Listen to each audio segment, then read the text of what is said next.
The Shattered Spire. Core World Building. The Veiled Reach is a fractured galaxy sector once ruled by the Etheri, an ancient civilization that built a network of crystalline spires to channel etheric energy, stabilize space, and hold back the starblight, a corrupting void that twists living things and melts reality at the edges.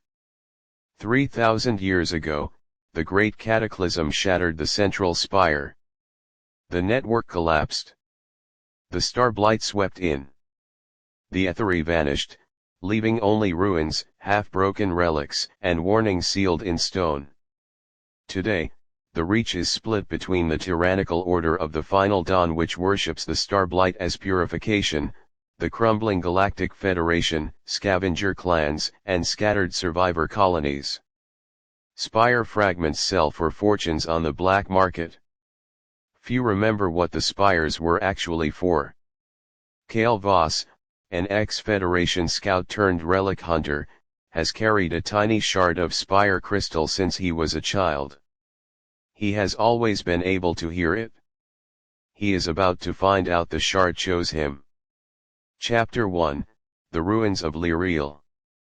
The sandstorm scoured the dunes of Liriel Prime, howling through the hollowed-out skeleton of an Etheri temple half buried in rust-red dust.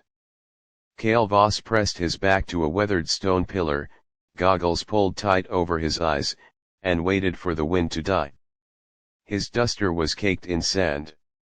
The blaster at his hip hummed with a low charge. 3 days he'd hiked across this dead world. 3 days chasing a rumor, a spire fragment, sealed in the temple's inner sanctum, untouched since the cataclysm. The storm softened. Kael pushed off the pillar and stepped into the temple mouth. Carvings covered the walls, figures in flowing robes, holding aloft glowing spires, pushing back a wave of shadow. He'd seen 100 versions of the same mural across a dozen dead worlds. No one ever talked about the shadow. No one wanted to.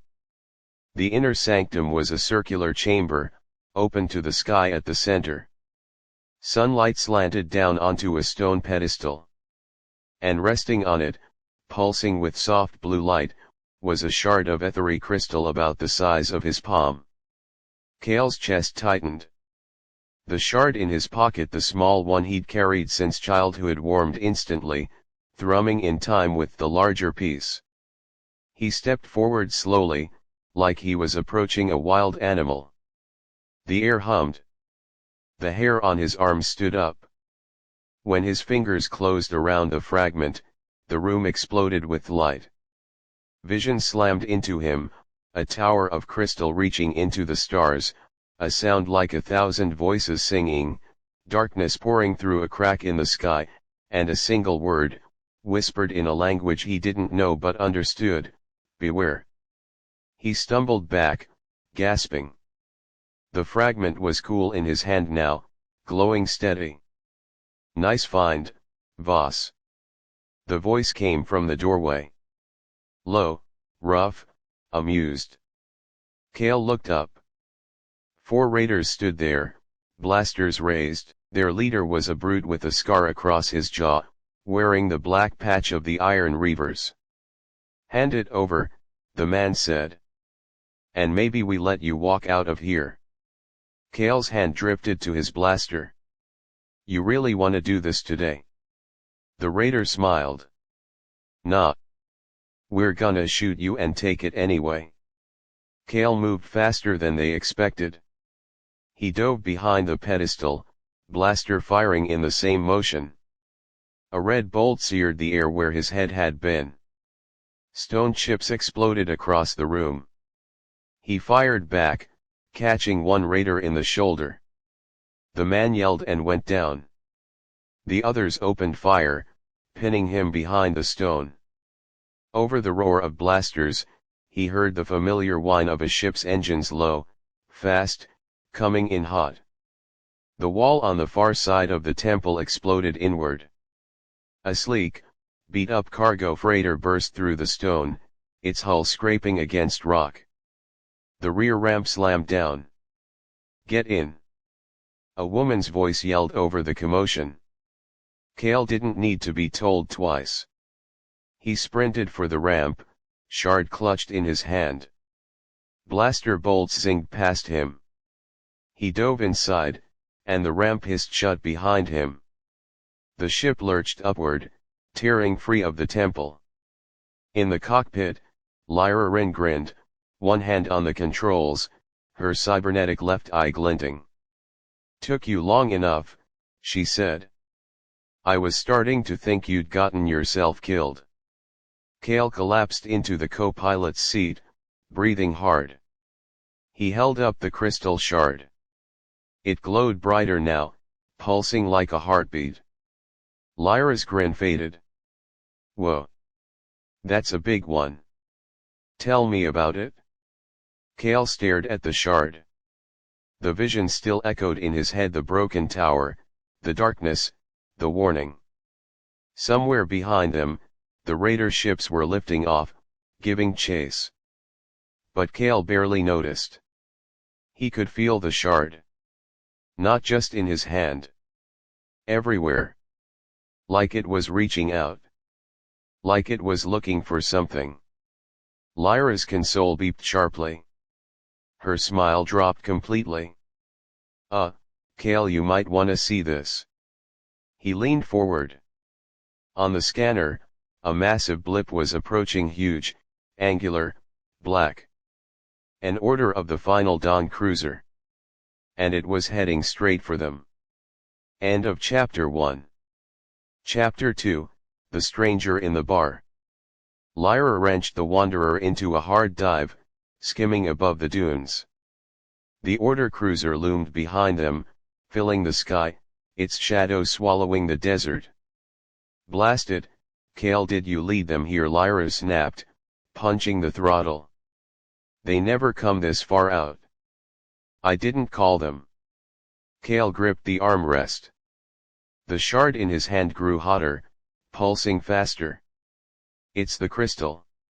They can sense it?" The cruiser fired. A beam of violet energy seared the sand right next to them. The Wanderer shook. Alarms blared. "Hold on." Lyra yanked the stick, and the ship shot upward, corkscrewing through the cruiser's firing arc. She punched the hyperspace drive. The stars stretched into lines, and then they were gone, leaving Lyriel and the Order ship far behind. Silence fell. Kale let out a long breath. The shard cooled down, fading to a soft glow. Lyra leaned back in her seat, running a hand through her dark hair. Her cybernetic eye dimmed back to its usual pale blue. "Okay," she said. "So that's not just any relic. That's something they want bad." Kale nodded. He thought of the vision, the crack in the sky, the shadow pouring through. The Order worshipped the Starblight. If they were hunting this shard. "We need to get to Haven Station," he said. "Sell it? Fast.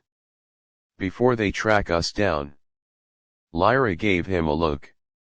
"Sell it, Kale, that thing's ancient. It's not just a trinket.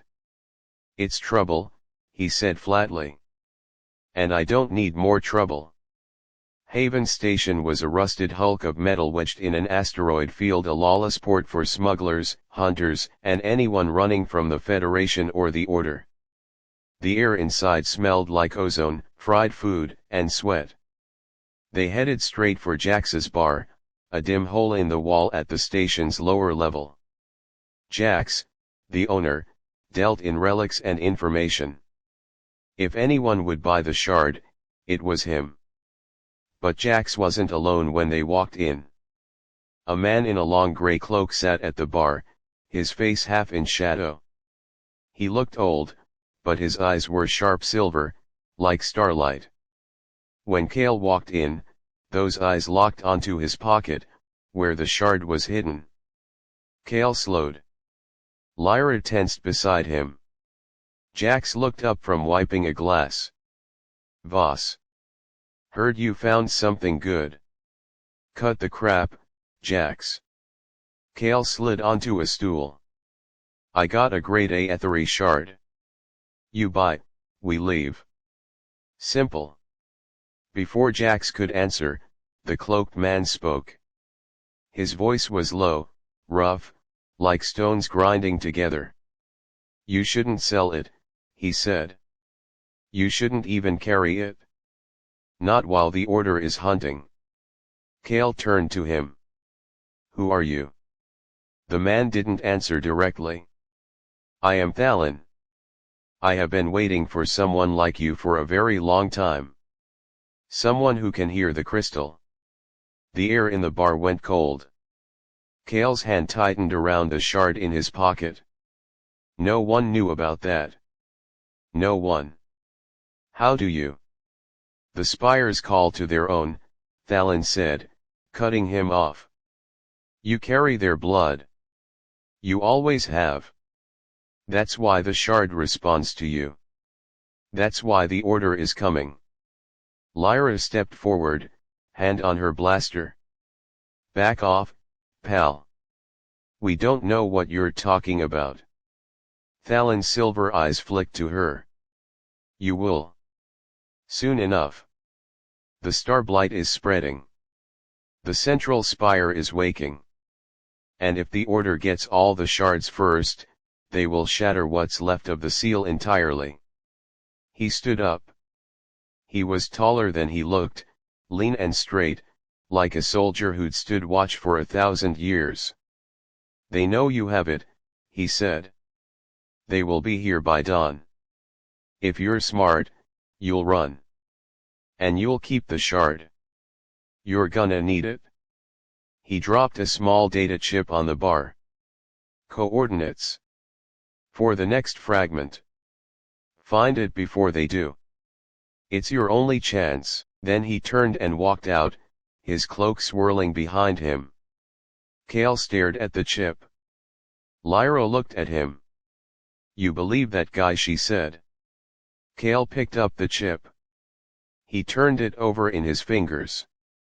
The shard in his pocket was warm again. And outside the station, alarms began to wail. The order had found them. End of Chapter 2. Chapter 3, Escape from Haven. The station shook.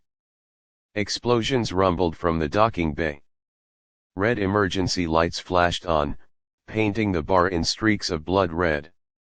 Blast it, Lyra muttered, grabbing her blaster. They're already here. Kale stuffed the data chip and the shard into his coat. We gotta get to the Wanderer. Now. They ran for the docking bay.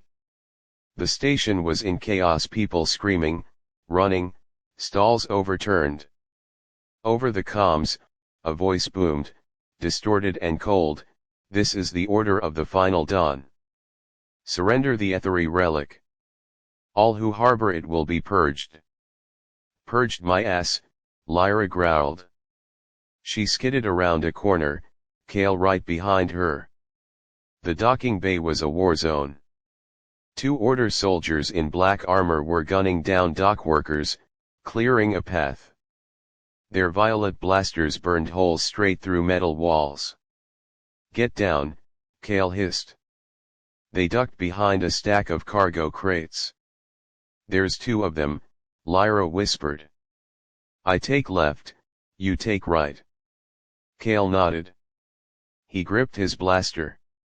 The shard in his pocket thrummed, hot against his chest. They counted to 3. They came up firing. Kale's shot caught the right soldier in the shoulder joint. The man staggered, armor sparking.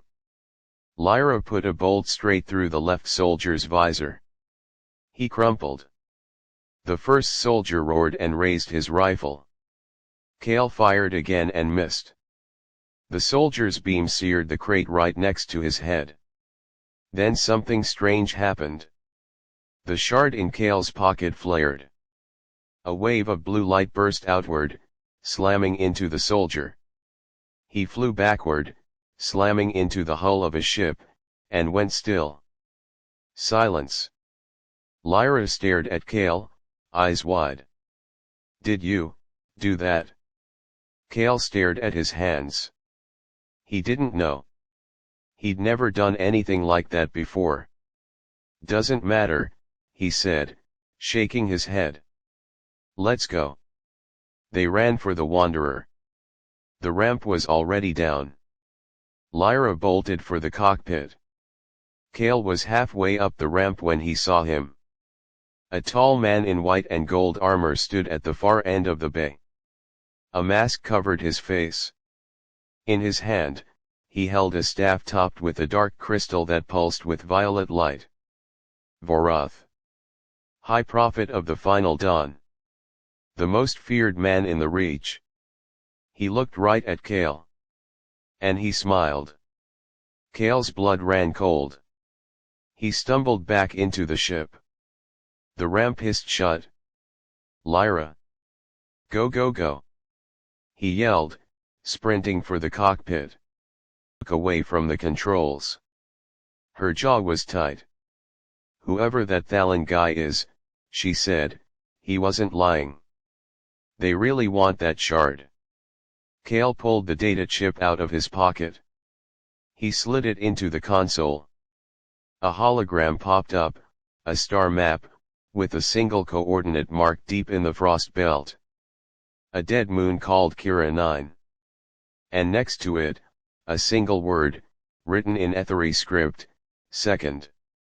The second shard, Kale said, quiet. Lyra glanced at him. We're not actually going, are we? This is exactly what they want. We lead them right to it. Kale thought of Voratha's smile.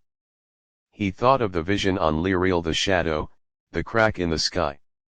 If the Order gets all the shards, he said, whatever's coming it's gonna be worse. A lot worse. He looked at her. We have to get there first. Lyra sighed. She leaned back, staring at the star map. Of course we do, she muttered. Because nothing in my life can ever be easy. She punched in the coordinates. Buckle up, she said. Kira 9 is a long way from anywhere. And if that Thallin guy was right, we're walking straight into a tomb. Outside the viewport, the stars blurred by. And deep in Kale's coat, the shard pulsed. Slow. Steady. Like a countdown. End of Chapter 3. Chapter 4, The Ghost Ship of Kira 9. Kira 9 was a dead moon, pocked with craters, locked in endless ice. The data chip led them to a crater on its dark side, and half buried in the ice, the wreck of an Ethery research vessel, silent for 3,000 years. The second shard is on that ship, Lyra said, leaning over the console. Her breath fogged the cold cockpit glass. It's been frozen solid for millennia. Thallin's coordinates point right to it. Kale pulled on a thermal coat. Come on. Let's go take a look. The ice crunched under their boots. The ship loomed above them, its hull black and smooth, covered in frost. A crack ran along its side, big enough to squeeze through. Watch your step, Kale said, climbing inside. No telling how stable this thing is. The interior was eerily preserved. Frost coated every surface. Glowing blue lines ran along the wall's ethery circuitry, still faintly alive after all this time. The air was dead silent, except for the faint creak of ice settling. They walked through corridors lined with empty rooms, old consoles, and long-dead workstations. Lyra stopped at one terminal, brushing frost off the screen. Look at this, she said. Research logs. They were studying starblight exposure, trying to reverse it. Kale leaned in. The screen showed images of twisted, mutated creatures, and crystalline shards being used to heal them. The spires didn't just make energy, he said, quiet. They purified things. They kept the starblight out. Lyra nodded. And when the main spire broke, the starblight came in. A low sound echoed down the corridor. Both of them froze. It was a scraping sound, like something dragging itself across metal. "Did you hear that?" Lyra whispered, hand on her blaster. Cale nodded. He drew his own blaster. The shard in his pocket warmed up, thrumming faster. The sound came again. Closer.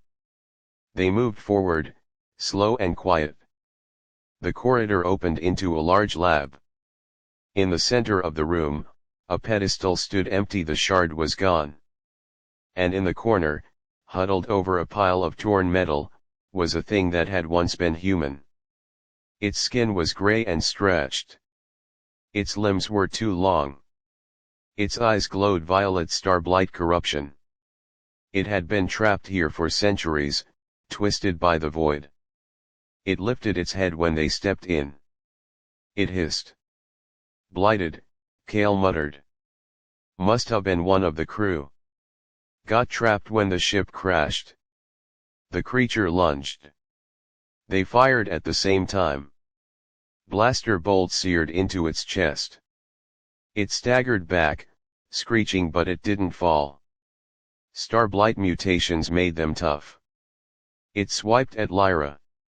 She ducked, and its claws raked the wall right next to her head. Cale grabbed a metal pipe off the floor and slammed it into the creature's head. It roared and spun around, knocking him across the room. He hit the wall hard, stars bursting in his vision. The creature loomed over him, jaws dripping. Then the shard flared. Blue light exploded from Cale's chest. The creature screamed, rearing back, smoke curling off its skin. It dissolved into black ash before it hit the floor. Silence. Lyra stared at Cale.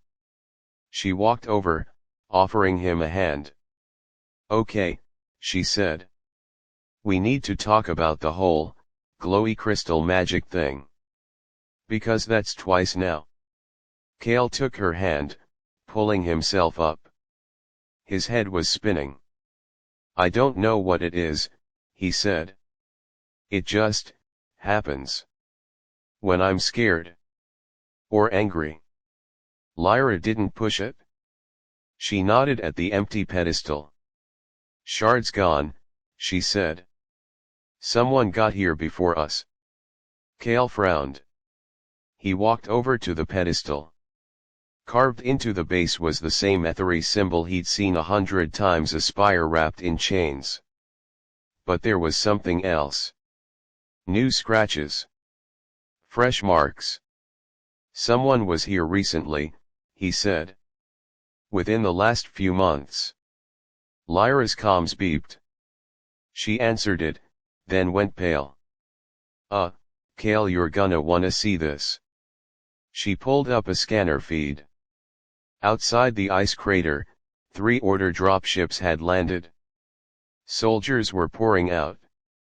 And standing at the front, white armor glinting in the starlight, was Vorath. He wasn't chasing them. He'd been waiting. End of Chapter 4. Chapter 5, Thalin's Truth. "Back door," Cale said sharply. "There has to be another way out." They ran deeper into the ship. The corridors twisted and turned, frost crunching under their boots. Behind them, they heard the crash of the front entrance giving way, and the sound of armored boots on metal. "Split up," Lyra muttered. "I'll lead them away. You find the shard." "The shard isn't here, Lyra." "Then find whatever is here, something they don't want us to see." She squeezed his arm. "Meet me at the south airlock." "Go." She turned and ran, firing a single shot down the corridor, loud, obvious, drawing the soldiers toward her. Cale went the other way, silent, sticking to the shadows. He found a stairwell leading down to the ship's lower decks. The air grew colder. The walls hummed faintly, like something down there was still alive. At the bottom was a vault door, cracked open. Blue light seeped through the gap. He pushed inside. It was a data chamber.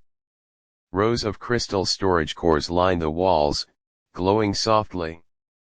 In the center of the room, a hologram projector flickered. And standing in front of it, back to him, was Thallon. "You," Kale said, hand on his blaster. "You knew we'd find you here." Thallon turned.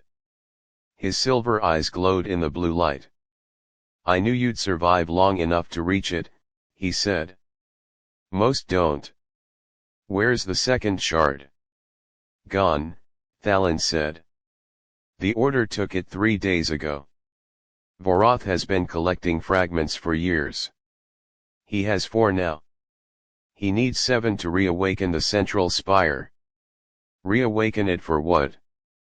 Thallon gestured at the hologram. It flared to life, showing the Veiled Reach as it had been 3,000 years ago, bright, full of life, crisscrossed by lines of blue light connecting dozens of spires. "The Aetheri built the spire network to hold back the void," he said. "The Starblight is just its breath. The real thing is a being, the Ender of Worlds. It sleeps beyond the veil. The central spire is the lock on its cage." The hologram shifted. The central spire shattered. Darkness poured in. Worlds went dark. 3,000 years ago, the Ender nearly broke free. The Aetheri sacrificed themselves to seal it. They broke their own spire to reinforce the lock. The fragments scattered. The smaller spires went dark. He looked at Kale. "Vorath believes freeing the Ender will purify the Reach. Burn away the weak. Leave only the strong. He's insane. But he's right about one thing: the seal is failing. The Starblight is spreading faster every year." Kale stared at the hologram. He thought of the blighted creature upstairs. He thought of the vision on Lyriel. "So what do we do?" he said. "Put the spire back together." "Not all of it," Thallon said. "We just need to reach the core first. Reinforce the lock before Vorath breaks it wide open. And to do that, we need you." "Me? You carry Aetheri blood." "A very thin line, but enough. The shards answer to you. Only someone with their blood can interface with the core." Kale laughed, bitter. "Great. So I'm a key. That's all I am." "You are more than that." Thallon's voice softened, just a little. "The Aetheri left a legacy. Knowledge. Power. It waits at the heart of the central spire. If you can claim it before Vorath, you might just save us all." Footsteps thundered above them. Shouts echoed down the stairwell. The Order had found the vault. "Time's up," Thallon said. He grabbed a data crystal from the console and tossed it to Kale. "Everything from this ship. Research on the seal. On the Ender. On the remaining shards." Kale caught it. "What about you?" "I'll hold them off." Thallon drew a long, curved blade from his cloak. It glowed with faint silver light. "Go. Find Lyra.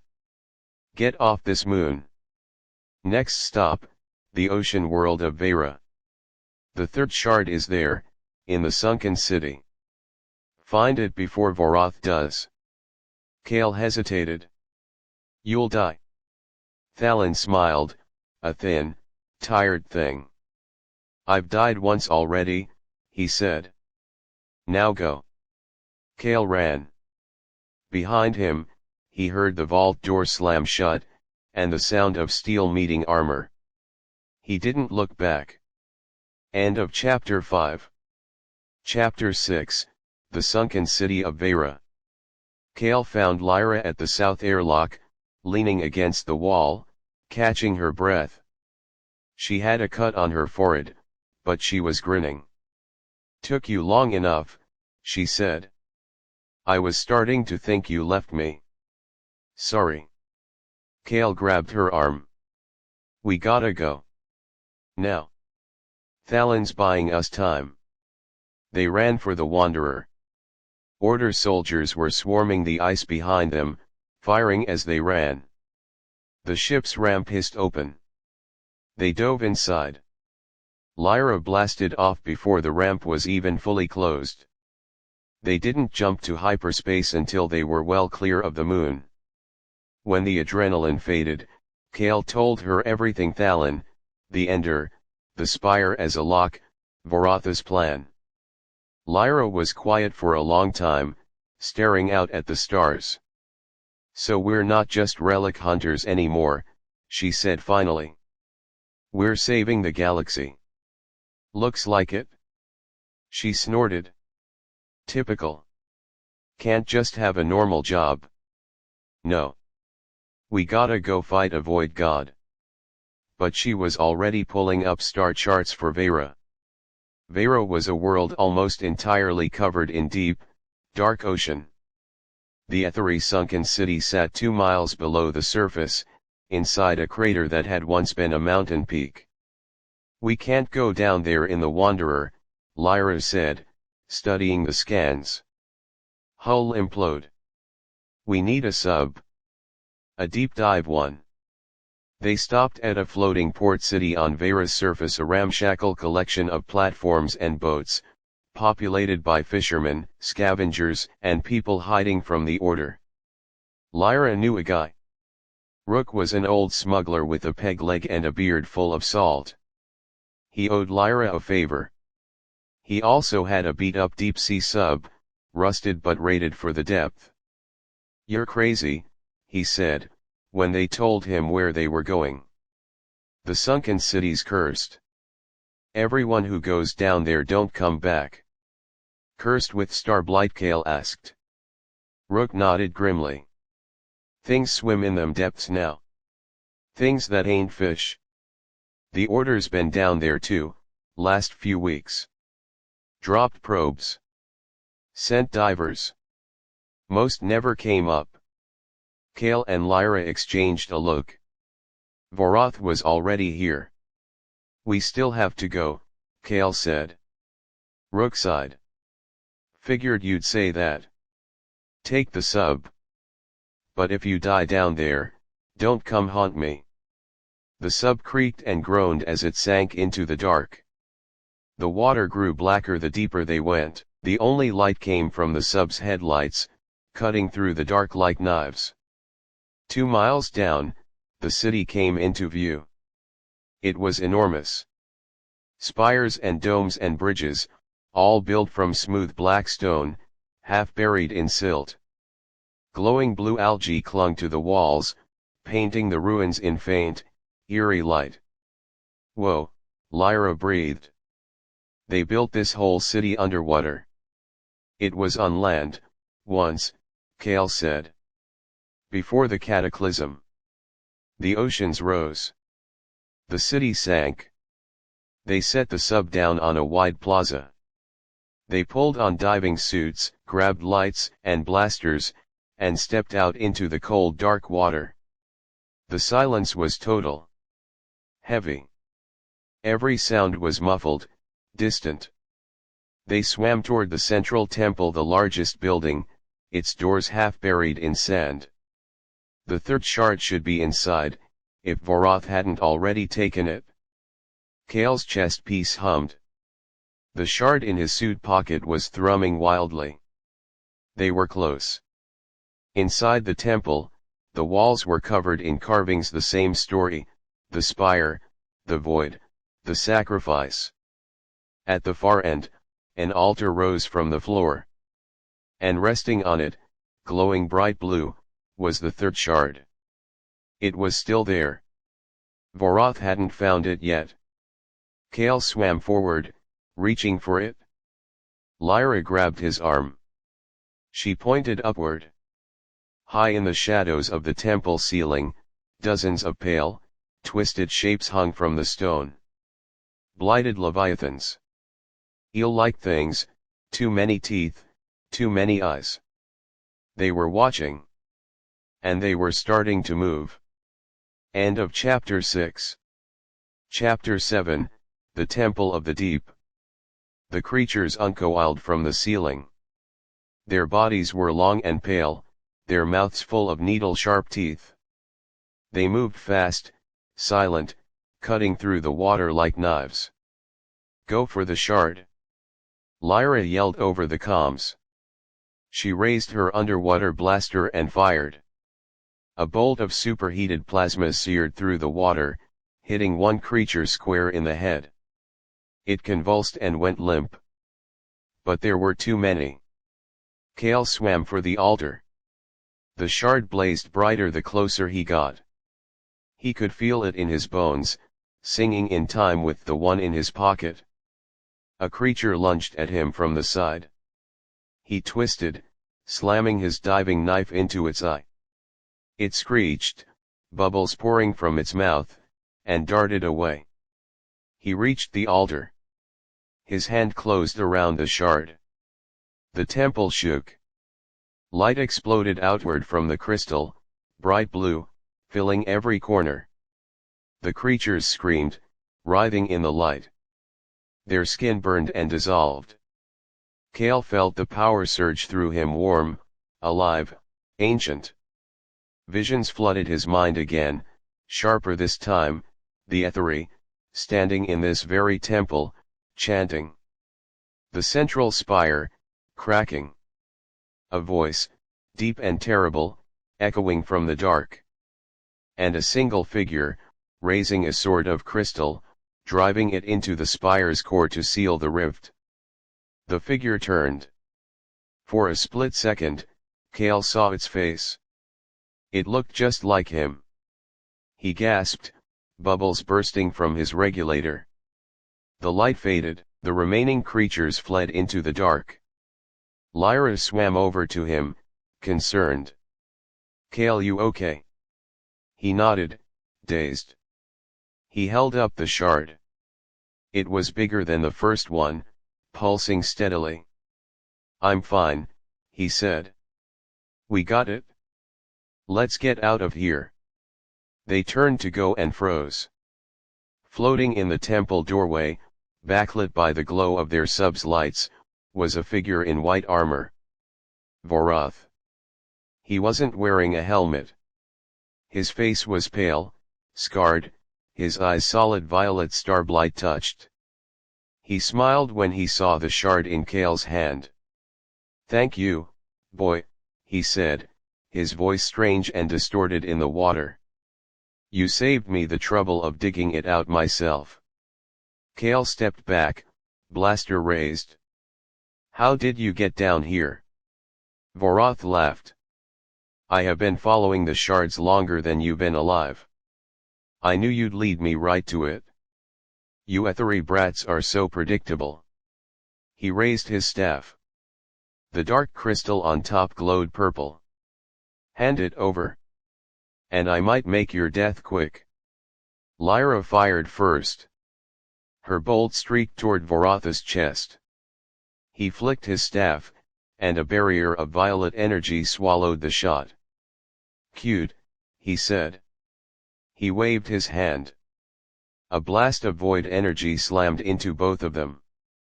Kale went tumbling backward, slamming into the altar.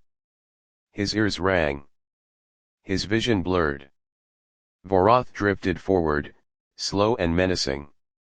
"You have no idea what you're meddling with," he said. "The Ender is not a monster. It is salvation.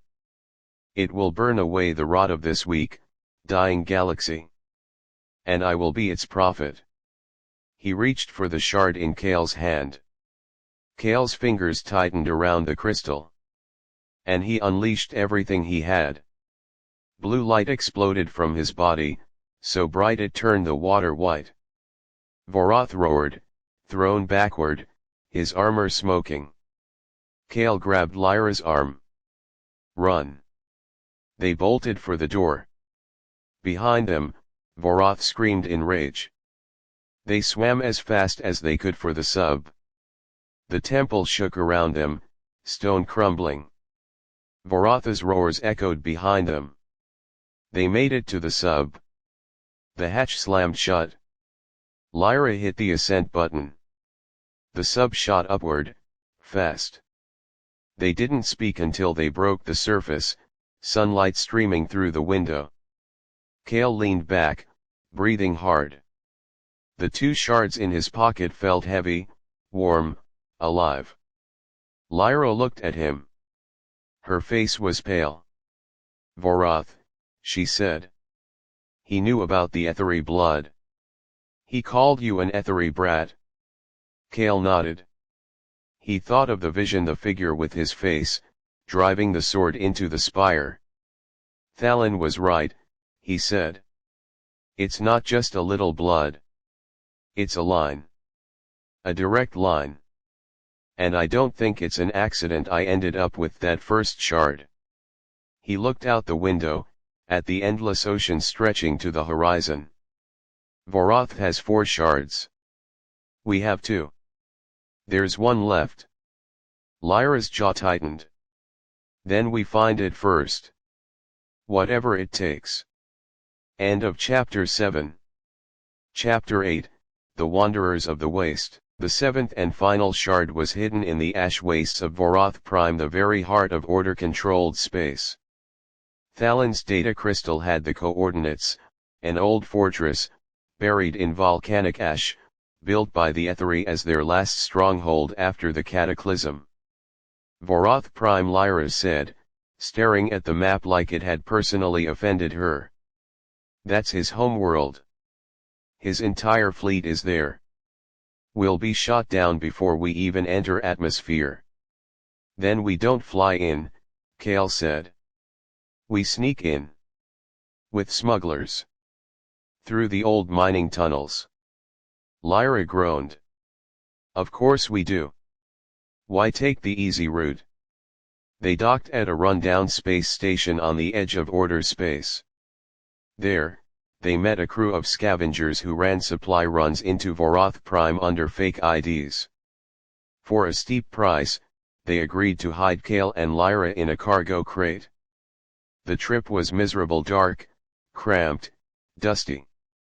They sat in silence for hours, listening to the ship rattle through hyperspace. When they finally landed, the crate was loaded onto a ground transport and driven across the ash wastes. The sky outside was orange and thick with volcanic dust. The air reeked of sulfur. The transport stopped at an old mining outpost on the edge of the wastes. The scavengers cut them loose. Fortress is 3 miles west, their leader said, nodding at the ash dunes. Stick to the old canyons. Order patrols fly over every hour. And watch for blighted, the wastes are full of M. Kale nodded. He and Lyra slung their packs over their shoulders and set off into the ash. The landscape was dead. Nothing grew. Nothing moved, except the wind, which howled through the canyons and stung their faces with fine black dust. They walked for hours. The shards in Kale's pack grew warmer the closer they got. They were halfway there when they heard it, a low, rumbling roar, echoing off the canyon walls. Lyra froze. What was that? Blighted. Big one. Kale drew his blaster. Stay close. The ground shook. A massive shape burst from the ash dune ahead, a beast like a giant lizard, its skin cracked and glowing violet, its mouth full of jagged teeth. Blighted corruption pulsed under its scales. Run. They turned and ran. The beast thundered after them, shaking the ground with every step. Blaster fire bounced uselessly off its thick hide. The canyon narrowed.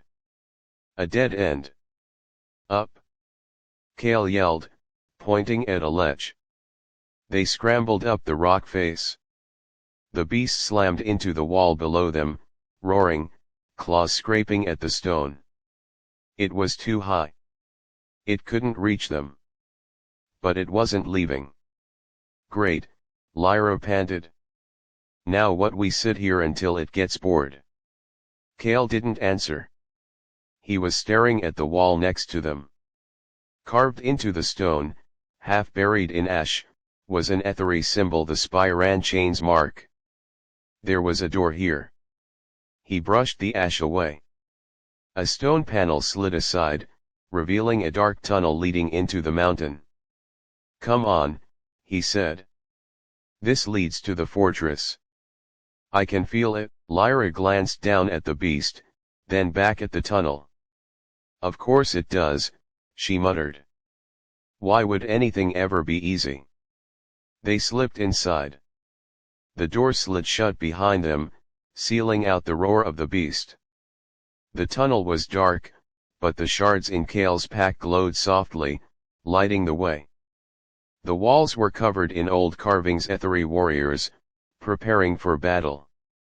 They walked for what felt like miles. The tunnel sloped downward, deeper into the mountain.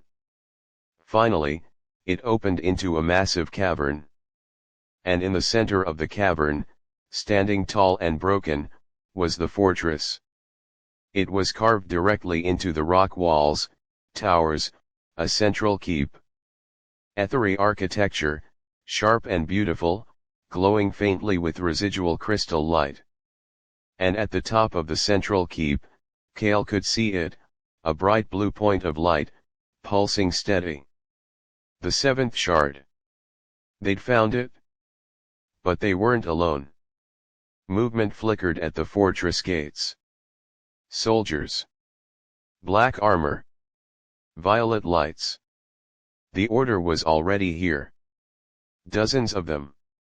And standing at the front, looking up at the keep, was Vorath. He'd beaten them there. End of Chapter 8.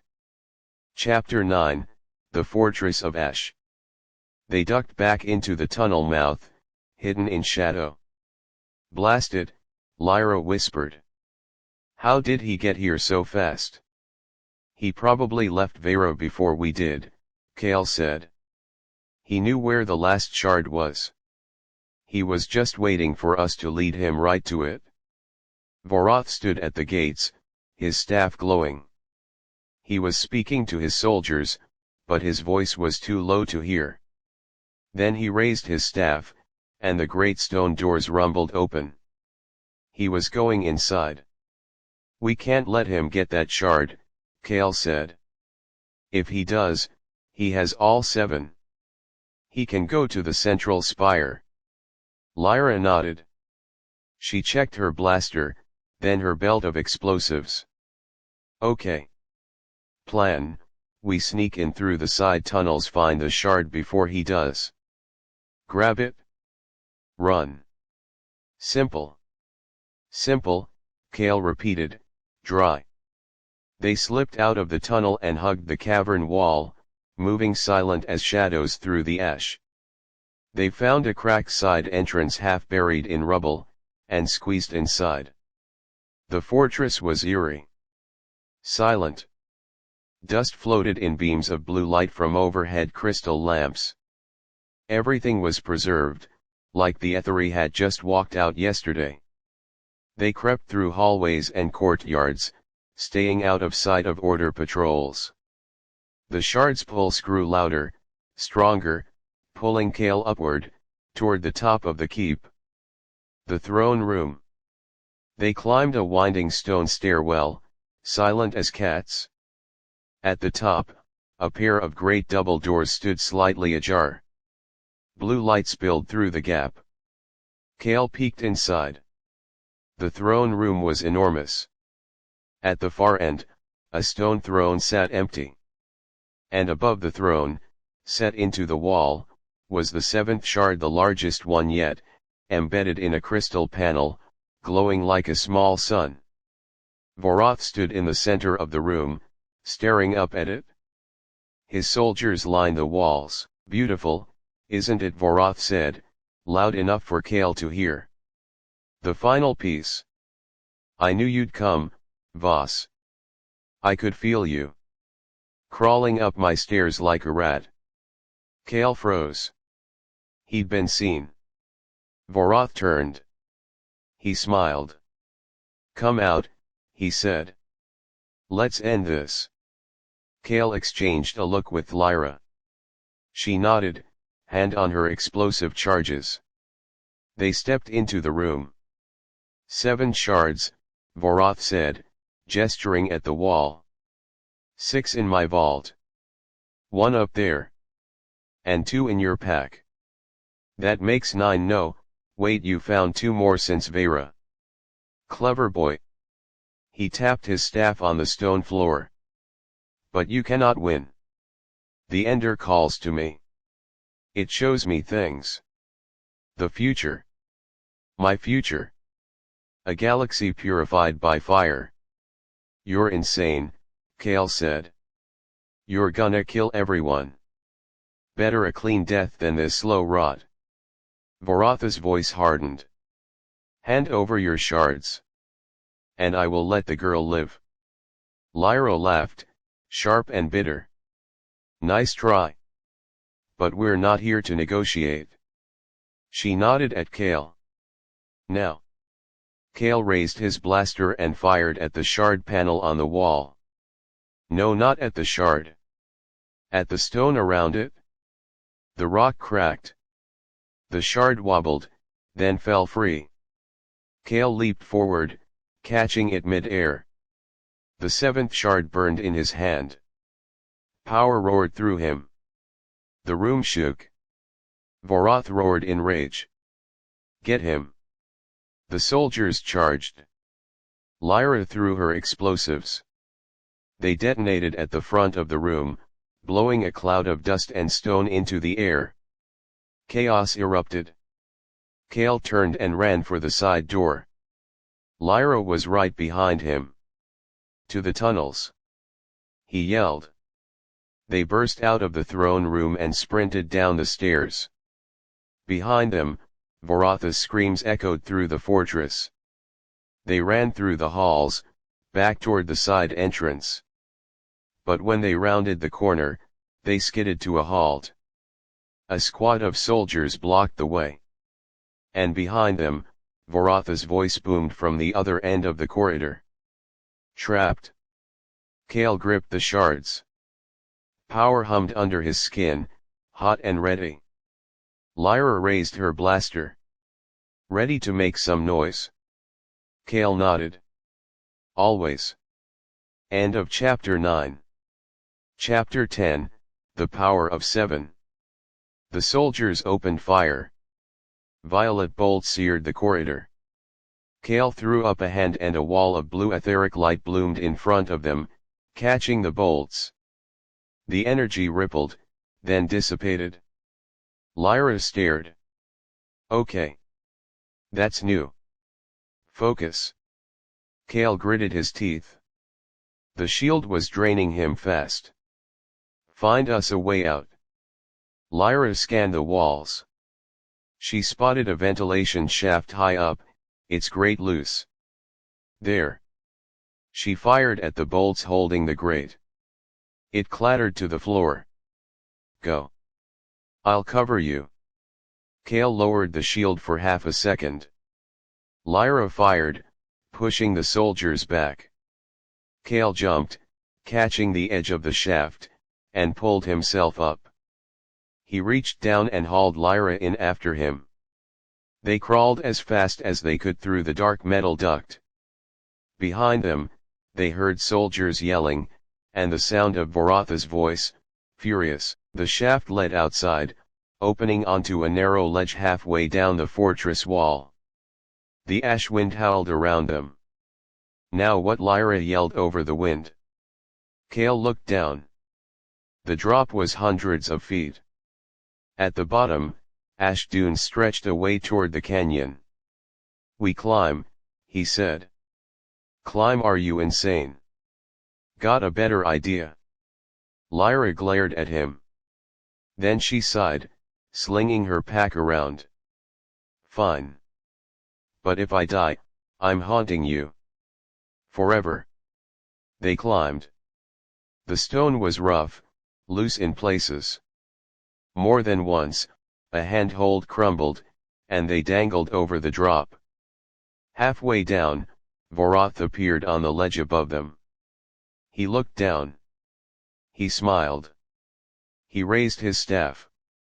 A bolt of violet energy slammed into the rock right next to Kale's hand. Stone exploded.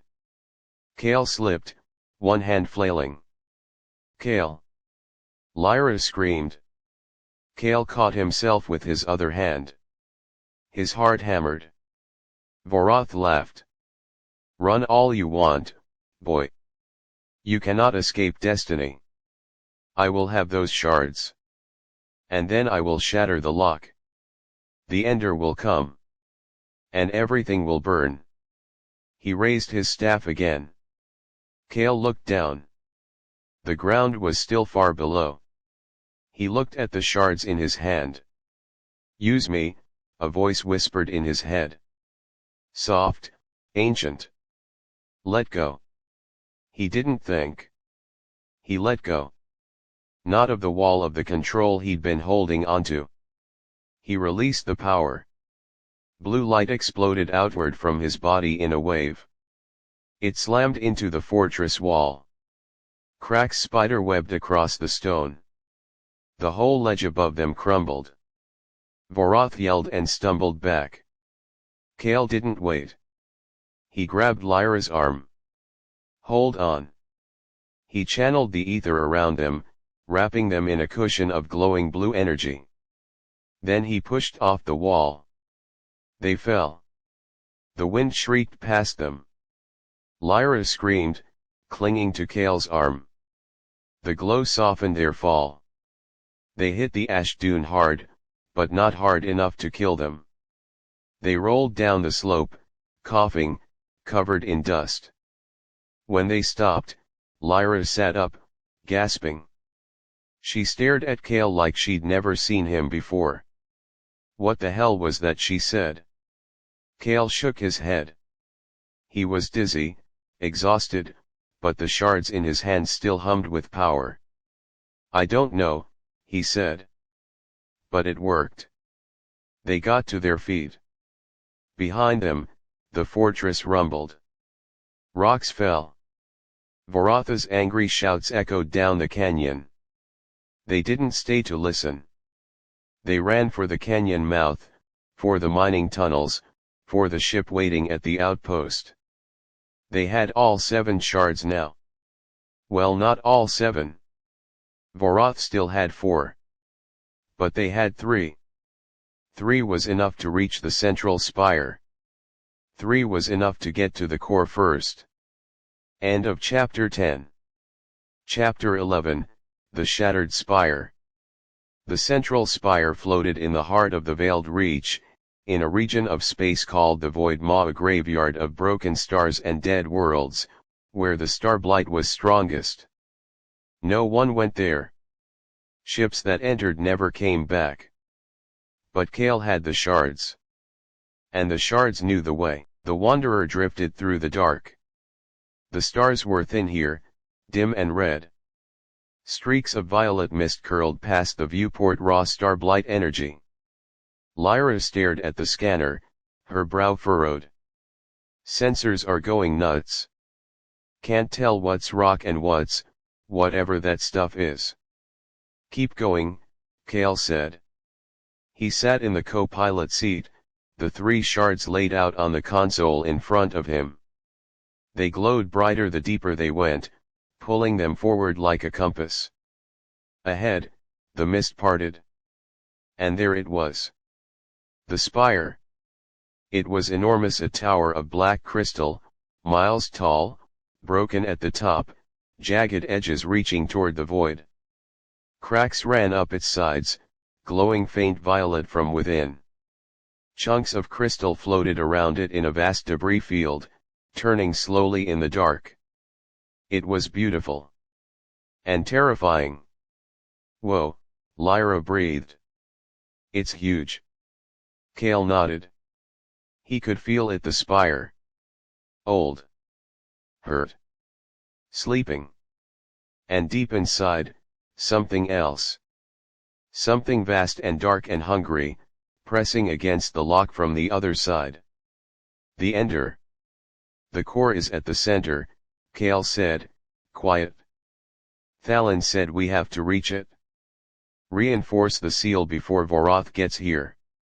Lyra nodded. She steered the Wanderer toward a large opening halfway up the spire, a gaping wound in the crystal, left by the cataclysm.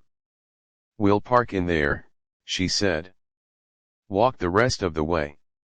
The ship glided into the spire. The interior was even bigger than the outside, vast caverns of crystal, walkways suspended over bottomless drops, walls lined with glowing blue circuitry. Everything hummed with a low, deep vibration, like the whole structure was breathing. They set the Wanderer down on a wide crystal platform. They grabbed packs, blasters, and the shards, and stepped outside. The air was thin, cold, and smelled like ozone. The crystal under their boots glowed faintly when they stepped on it. Which way? Lyra said, looking up at the endless tunnels leading upward and downward. Kale held out a shard. It floated out of his hand, hovering for a second, then darted forward, toward a dark tunnel leading down. That way, he said. They followed the floating shard deeper into the spire. The wall died, pulsing slow and steady, like a heartbeat. The lock. And on the far side of the chamber, leaning against the wall, was a figure in gray. Thalon. He was alive. End of chapter 11. Chapter 12, The Seal. Kale and Lyra ran forward. Thalon pushed off the wall, meeting them halfway. He looked tired, his cloak torn, a cut on his cheek, but he was standing. You're alive, Kale said. Thalon smiled faintly. Told you I'd died once already. Takes more than order soldiers to keep me down. He nodded at the core. You made it? And you brought the shards. Good. We don't have much time. Vorath will be here within hours. He has 4 shards of his own. He'll use them to break the seal completely. Can we fix it? Kale asked. Reinforce it? Partially. Thalon walked to the edge of the pit, staring up at the core. The Aetheri designed the seal to be repaired with shards. If we fuse your 3 into the core, it will strengthen the lock. Buy us time. Decades. Maybe centuries. Lyra frowned. Buy us time, that's it, we can't seal it forever. Thalon shook his head. The damage is too great. Only a full Aetheri one with pure blood could restore the spire completely. Kale's blood is strong, but not that strong. Kale stared at the core. The violet pulse throbbed in time with his own heartbeat. He could feel the thing on the other side, vast, ancient, awake, and watching. It knows we're here, he said, quiet. It knows everything that happens near the lock. Thalon's voice was grave. It will try to trick you. Tempt you. Offer you power. Do not listen. It lies. Kale nodded. He picked up the 3 shards. They floated in his hands, glowing bright blue. What do I do? Step onto the platform, Thalon said, gesturing to a circular stone disc at the center of the pit's edge. Hold the shards out. Let them feel the core. They will know what to do. Kale stepped onto the platform. The stone warmed under his feet. He held the shards out toward the core. Nothing happened. Then the shards began to vibrate. They lifted out of his hands, floating toward the cracked crystal sphere. The first shard touched the core. It melted into it, like water into stone. One of the violet cracks glowed blue, then sealed shut. The second shard followed. Another crack closed. The third. Alarms blared. The whole spire shook. Lyra looked up, her eyes wide. Kale. Vorath is here. High above them, The ceiling rumbled. A violet beam of energy sliced through the crystal, cutting a path downward. Vorath was forcing his way in. Hurry! Thalon yelled. Fuse the last shard. Now. Kael reached for the third shard. But it was hovering, frozen, halfway to the core. Something was holding it back. A laugh echoed through the chamber. Deep, distorted, triumphant. Vorath's voice. Too slow, Voss. A figure dropped from the ceiling, landing on the far side of the pit. White armor, violet cloak, staff glowing. Vorath. And behind him, dozens of order soldiers rappelled down, fanning out across the chamber. It's over, Vorath said, smiling. He held up his 4 shards, floating them in the air in front of him. 7 shards. Together at last. And this time, they will break the seal, not fix it. He waved his hand. The third shard was ripped away from Kael, flying across the pit to join Vorath's 4. 7 shards, spinning in a circle above Vorath's head, glowing brighter and brighter. The core pulsed. Faster. Wilder. The cracks began to widen. End of chapter 12.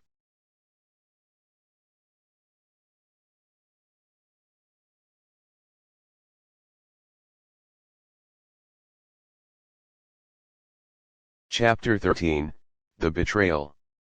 No. Kael lunged forward.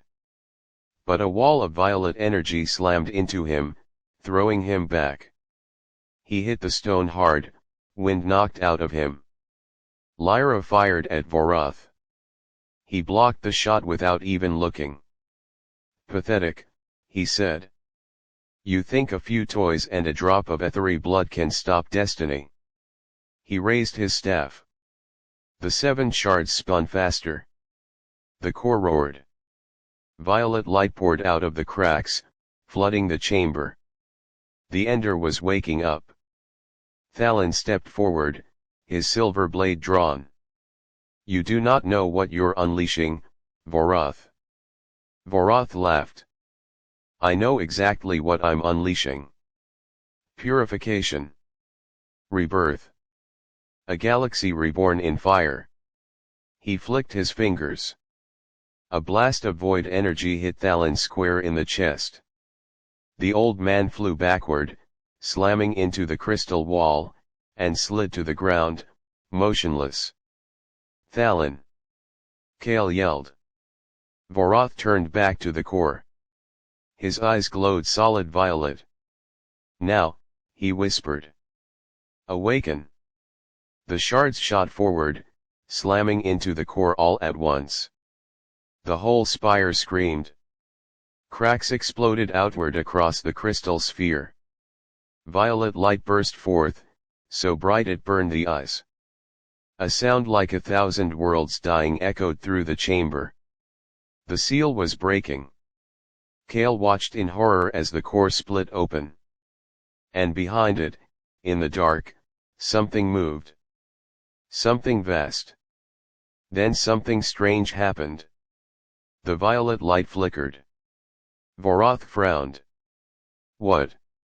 The core pulsed not violet, but black. A wave of pure void energy exploded outward. The order soldiers screamed, clutching their heads, collapsing to the ground. Their bodies withered, turning to dust before Kael's eyes. Vorath staggered back, shocked. No, he whispered. This isn't right. It was supposed to be purification. The voice boomed from the core. Deep. Ancient. Hungry. You thought to command me. Vorath went pale. I am your prophet. I freed you. You are food. A tendril of pure darkness snaked out from the core. It wrapped around Vorath's waist. He screamed. The darkness pulled him toward the core. He scrabbled at the stone, leaving bloody marks, but there was no escape. No. No. His voice cut off as the darkness dragged him into the core. The crack sealed shut behind him. Silence. The core pulsed once, slow and satisfied. Then it went still. Kale stared. Lyra stared. Across the chamber, Thalon groaned, pushing himself up. He was alive. Barely.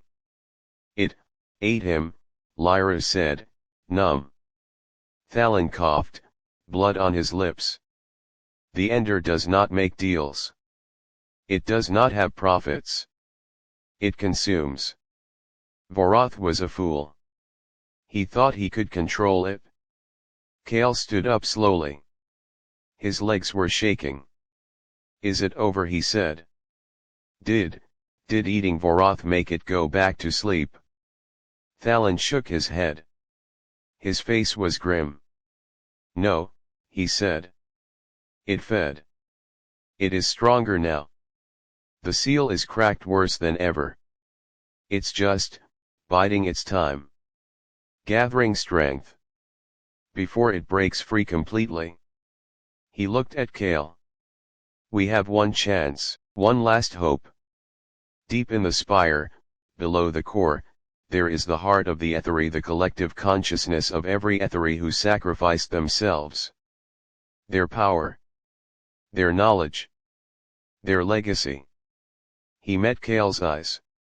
If you can reach it, if you can claim it, you might have the power to seal the Ender. Forever.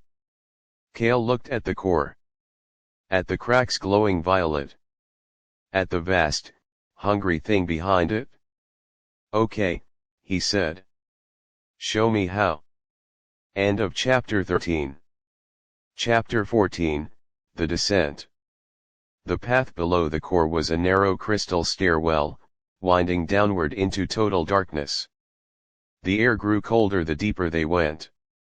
The violet glow of the starblight faded, replaced by a faint, silvery light coming from somewhere far below. Lyra stayed behind to watch over Thalon and guard the chamber. Kale went alone. You sure about this? Lyra said, grabbing his arm before he left. It could be a trap. That thing could be messing with your head. Kale shook his head. I can feel it. The heart. It's real. It's calling to me. He squeezed her hand. I'll be back. I promise. She nodded. She didn't look convinced. He started down the stairs. The silence was absolute. The only sound was his own breath and the soft crunch of crystal under his boots. The stairs seemed to go on forever. Down, down, down, into the heart of the spire. Visions flickered at the edges of his vision. Aetheri walking these same halls, robed and glowing. Chanting. Singing. Building. He saw the day the spire broke. He saw the sky tear open. He saw thousands of Aetheri joining hands, pouring their life force into the core to hold back the void. He saw his own face, among them. He shook his head. It wasn't real. It was memory. Echoes. Finally, the stairs ended. He stepped into a vast circular chamber. The walls were made of pure crystal, glowing soft silver. In the center of the room floated a pool of liquid light silver, shimmering, alive. The heart of the Aetheri. Kale walked forward slowly, awestruck. The light warmed his skin. It felt like coming home. Voices whispered all around him. Soft, gentle, familiar. You have come. At last. Our blood walks again. Kale stopped at the edge of the pool. What do I do? He whispered. Step in, the voices said. Join us. Claim what is yours. He hesitated. He thought of Thalon's warning that the Ender would tempt him, trick him. But this didn't feel like the Ender. It didn't feel hungry. It felt like family. He took a step forward. The liquid light closed around his boots. It was warm, not wet. He took another step. Deeper. The light rose up his legs, his chest, his shoulders. It wrapped around him like a blanket. Power flooded into him. Knowledge. Memory. Strength. He saw everything. The whole history of the Etheri. Their rise. Their fall. Their sacrifice. And he saw the truth about the Ender. It wasn't always a monster. It had been one of them. End of chapter 14. Chapter 15, The Truth. The vision unfolded around him, clear as day. Long ago, before the spires, before the starblight, the Etheri were a people of light and exploration. They traveled the galaxy, building wonders, healing worlds. One of their greatest leaders was a being named Elrindil. Wise. Kind. Powerful. When the first rift in reality opened, and the void began to leak through, Elrindil volunteered to go into the rift. To hold the darkness back from the inside. To become the lock. He sacrificed himself. He let the void consume him, so he could control it. But over time, the void twisted him. The kind leader became the Ender. The protector became the destroyer. He forgot who he was. The Etheri couldn't bring themselves to destroy him. So they built the spire around the rift. They sealed him in. They hoped, one day, they could heal him. But the cataclysm came. The spire broke. The seal weakened. And Elrindil the Ender sank deeper into madness. He is not evil, the voices whispered in Kael's head. He is hurt. Lost. For 3,000 years, he has been alone in the dark. Forgetting himself. Kael stared into the silver light. So sealing him away forever isn't the answer, he said. No. He has suffered enough. The seal will not hold forever. And he will only grow angrier. More broken. Then what do we do? Heal him. Remind him who he is. Only Etheri blood can reach him. Only you. Kael closed his eyes. He thought of Vorath, screaming as the darkness dragged him in. He thought of all the worlds the starblight had consumed. All the people who'd died. But he thought of Elrindil, too. The man who'd sacrificed everything to save everyone. The man who'd gotten lost in the dark. I can do it, Kael said. I can reach him. It will be dangerous. If he consumes you, he will grow strong enough to break free entirely. Everything will be lost. I know. Kael opened his eyes. He stepped out of the pool. Power rolled off him in waves. Silver light wrapped around his body. His eyes glowed, bright as stars. He knew everything now. How to use the ether. How to speak to the spire. How to reach the Ender. He walked back up the stairs. Faster this time. Sure. When he stepped back into the core chamber, Lyra's eyes went wide. Kael, what happened to you? Thalon looked up. His silver eyes widened. You claimed it, he said, breathless. The heart. You actually did it? Kael nodded. He looked up at the cracked core. At the darkness behind it? I know the truth, he said. About the Ender. About Elrindil. Thalon paled. You know Elrindil's name, that is forbidden knowledge. He's not a monster, Kael said. He's one of you. One of the Etheri. He sacrificed himself to hold back the void. And he got lost. He walked to the edge of the pit. I'm going in there, he said. Into the core. I'm going to find him. I'm going to bring him back. Lyra stepped forward, horrified. Are you insane? That thing will eat you. No. Kale shook his head. He won't. Not if I can remind him who he is. He turned to her, he smiled. Trust me. Lyra stared at him. Then she sighed. I always do, she said. Just, come back. Okay. I will.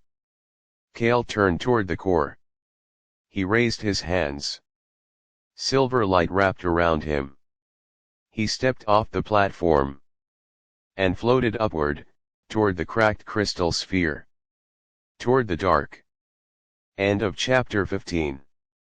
Chapter 16, Into the Void. The crystal core parted for him like water.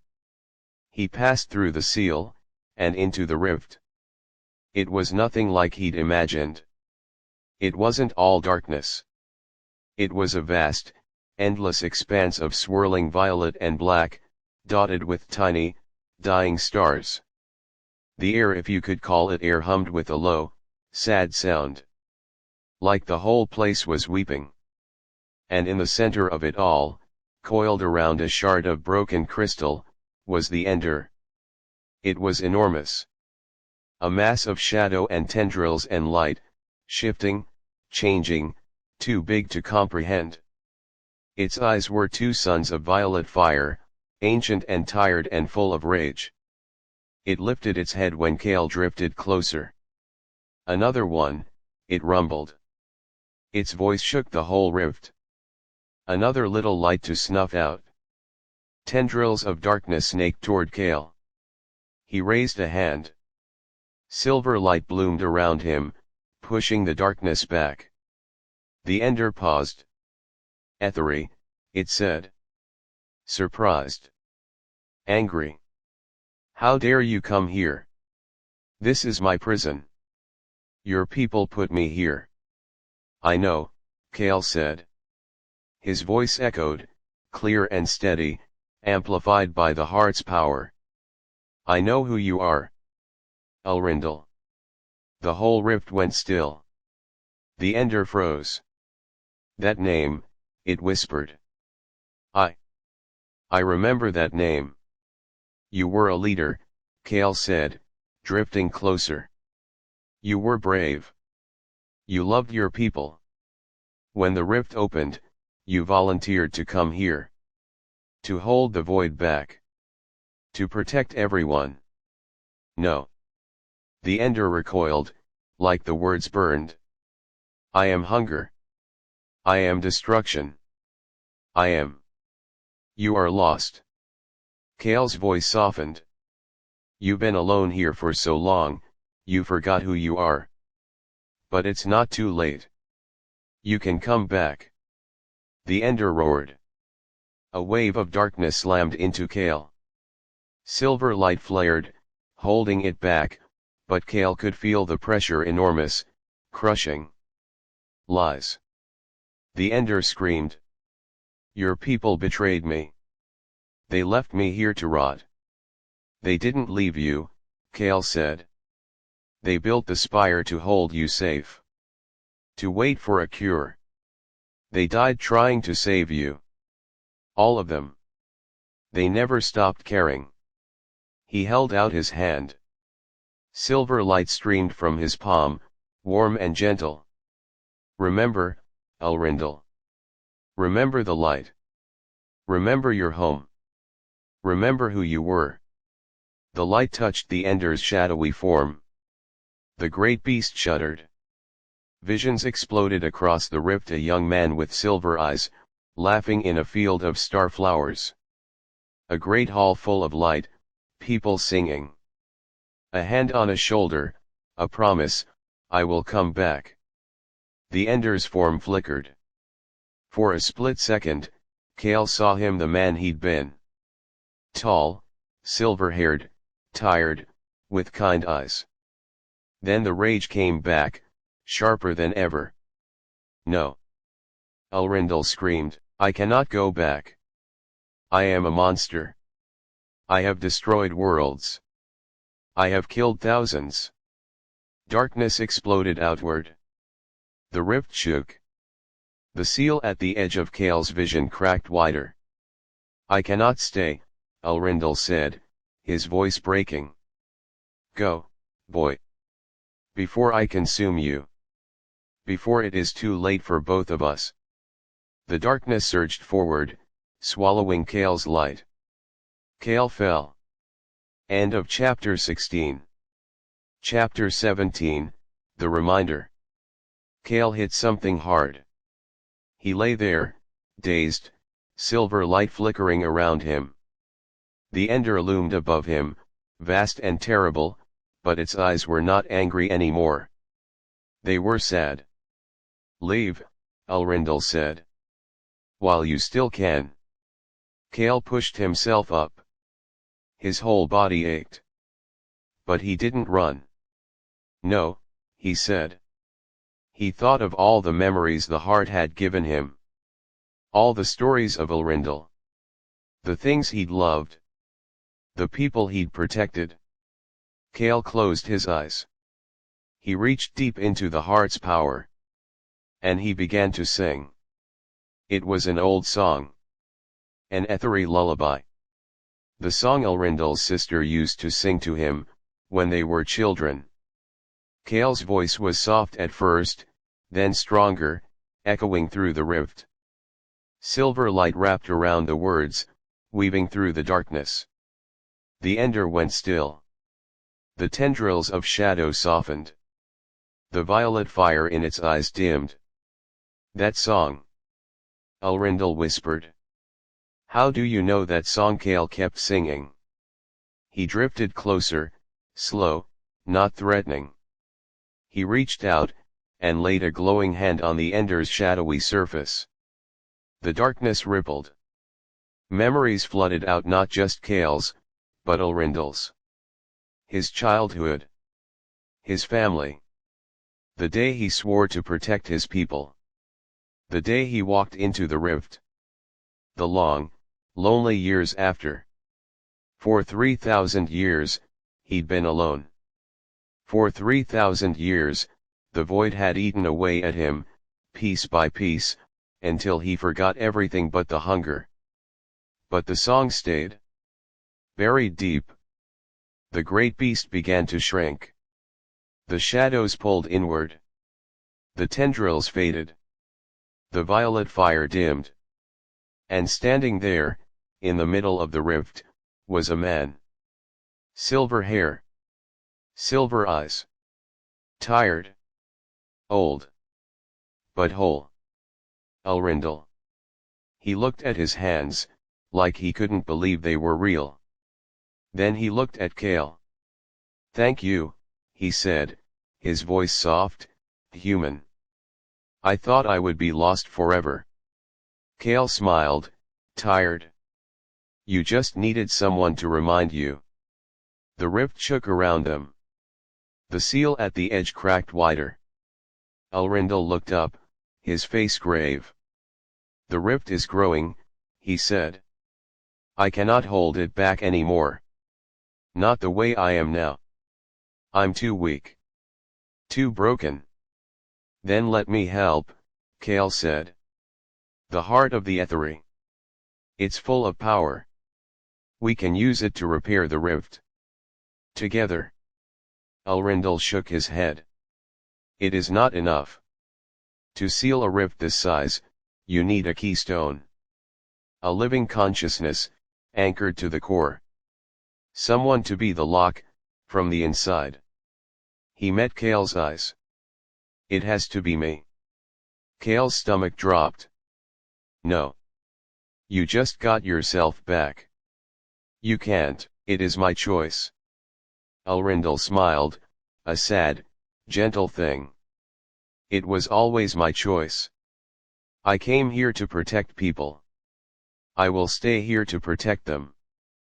But this time, I will not be lost. I will remember who I am. He laid a hand on Kale's shoulder. You gave me that. Thank you. The rift shook again. A crack opened in the sky above them. Starlight peeked through. Go back, Elrindal said. To your friends. To your world. I will seal the rift from this side. The starblight will fade. The spire will heal. It will be okay. Kale wanted to argue. But he knew it was the only way. Will I ever see you again, he said. Elrindal smiled. Someday, he said. Now go. He pushed Kale gently toward the seal. Silver light wrapped around Kale, pulling him backward, out of the rift. The last thing he saw was Elrindal, standing alone in the dark, raising his hands. Light bloomed. And the rift began to close. End of chapter 17. Chapter 18, The Mending. Kale shot out of the core, landing hard on the stone platform. Lyra and Thalin ran to him. Kale. Lyra dropped to her knees beside him. Are you okay? What happened in there? Kale sat up, dizzy. He looked up at the core. The cracks were closing. The violet light was fading. The sickly hum was dying down. The core glowed soft, steady blue just like the shards. The whole spire hummed, deep and warm, like it was breathing a sigh of relief. He did it, Kale said, breathless. Elrindal. He sealed the rift from the inside. He's holding it. But this time, he's awake. He remembers. Thalin stared up at the core, his eyes wide. Disbelief. Hope. The starblight. He said. It will fade. Slowly, Kale said. Over years. But yes. It will be gone. All of it? Lyra laughed, shaky and relieved. She pulled Kale into a hug. You did it, you idiot, she said into his shoulder. You actually saved the galaxy. Kale hugged her back. He was tired. So tired. But he smiled. We did it. They left the core chamber and climbed back up toward the surface. The spire looked different now, brighter. The crystal walls glowed blue, not violet. The air felt clean. When they stepped out onto the ceiling, Thalin stood beside them, looking out at the stars.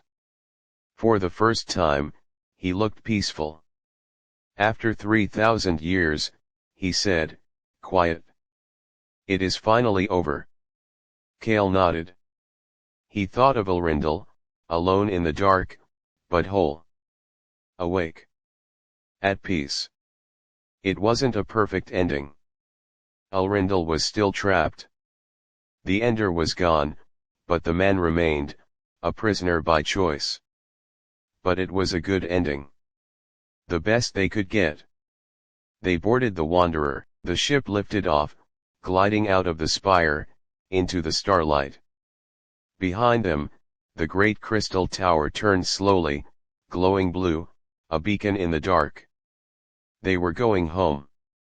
End of chapter 18. Chapter 19, The Long Way Home. The trip back took weeks. They traveled through the Reach, world by world, and everywhere they went, the starblight was retreating. The violet mist was lifting. Blighted creatures were growing weaker, fading away. People were coming out of hiding, blinking in the sunlight. On Haven Station, crowds cheered when the Wanderer docked. Word had spread. Someone had stopped the blight. Someone had saved them. Kale didn't want the attention. But people recognized him. They bowed. They thanked him. They called him the Light of the Reach. He hated it. He and Lyra and Thalin sat in Jax's bar, in their usual corner, drinking bad ale and trying to ignore the stares. Fame suits you, Lyra teased, nudging him with her elbow. Cale grunted. It's stupid. I didn't do it alone. Thalon smiled into his drink. Modesty becomes you. But you did do what no one else could for 3,000 years. You healed the unhealable. Cale looked at him. What about you? What will you do now after watching for all these years? Thalon was quiet for a moment. He stared into his ale. I was a guard, he said finally. A soldier of the Aetheri. I volunteered to stay awake. To watch. To wait for someone who could fix what was broken. He looked up. 3,000 years is a long time to stand watch. I think I would like to rest. To see the worlds heal. To live, for a while. Cale nodded. You've earned it. They stayed on Haven for a week. Resting. Eating. Sleeping. For the first time in months, Cale didn't have to run. He didn't have to fight. It was nice. But he couldn't stay. There was one more thing he had to do. End of chapter 19. Chapter 20, The Visit. He went back to Vorath Prime. Not to fight. Not to hunt. To bury the dead. The order had collapsed after Vorath vanished. Most soldiers had deserted. The survivors were trying to rebuild, to atone. Cale walked through the ash wastes, to the old fortress. Inside the throne room, he found what he was looking for: a small memorial, tucked away in a side chamber. Graves. For the Aetheri who died here, making their last stand. He added a stone to each grave. A small, quiet tribute. On his way out, he passed a cell. Inside, a handful of former Order prisoners were being held. Low-ranking soldiers, mostly. Kids, mostly. One of them looked up when Cale walked by. A boy, maybe 16, with a scar across his cheek. Are you really him? The boy said. The one who stopped the blight. Cale stopped. He looked at the boy. I'm just someone who was in the right place at the right time, he said. The boy stared. They said the Ender would purify us. That the weak would burn. But I'm glad it didn't happen. Cale nodded. Me too. He turned to leave. Wait. The boy said. What happens now? To us, to everything. Cale thought about it. He thought of the spire, healing. He thought of the starblight, fading. He thought of Elrindal, alone in the rift, but whole. Now, he said, we rebuild.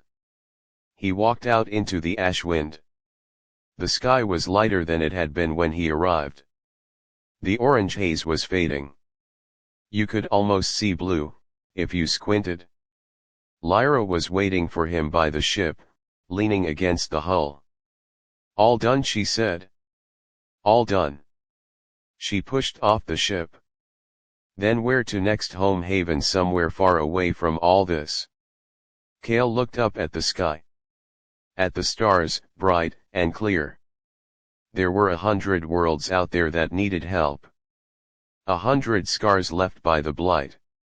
100 stories waiting to be told. He smiled. Let's go exploring, he said. Lyra laughed. She climbed into the cockpit. Exploring it is, she said. Buckle up. The ramp hissed shut. The engines roared to life. The ship lifted off, climbing into the sky, up toward the stars. Below them, the ash wastes grew smaller. The sky turned blue. And ahead, the galaxy waited. Bright. Wide open.